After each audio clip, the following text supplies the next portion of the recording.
Ruang isolasi aman kita pada hari ini terisi 6 pasien, ya, dan berarti sedang kita menyiapkan 17 tempat tidur, berarti kita masih ada kekosongan ya 11 tempat tidur, berarti kita masih bisa menerima pasien kalau memang ada pasien baru yang masuk. Kalau untuk tentang pasien sendiri Pak, selama ini Pak banyak dari luar daerah Pak? Untuk pasien kita, semenjak kita dari awal kita merawat pasien COVID, kita sudah merawat sejumlah 132 orang.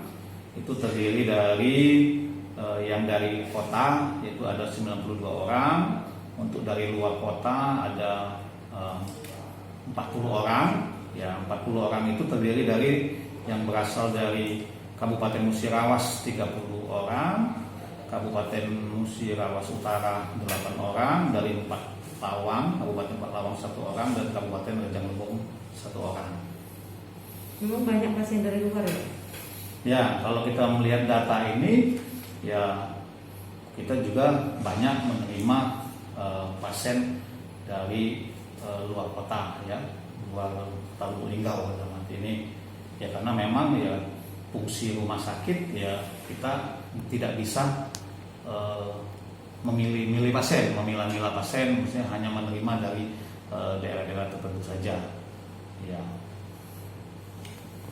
Sejauh ini Pak, pasien-pasien yang masuk itu gejalanya termasuk ada gejala yang cukup parah bagaimana?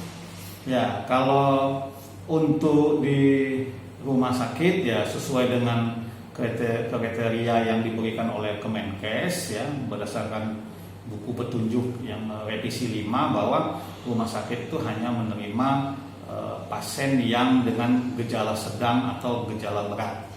Jadi yang sudah bergejala sedang atau berat itu baru masuk ke rumah sakit, sedangkan yang tanpa gejala atau gejala ringan itu berada di rumah sehat.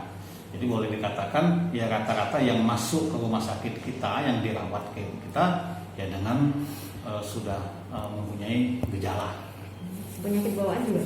Ya, penyakit bawaan itu biasanya menyertai dari penyakit COVID tersebut, ya, karena ini sebenarnya istilahnya sisi mata uang yang ini ya, jadi bisa COVID-nya memperberat penyakit yang ada.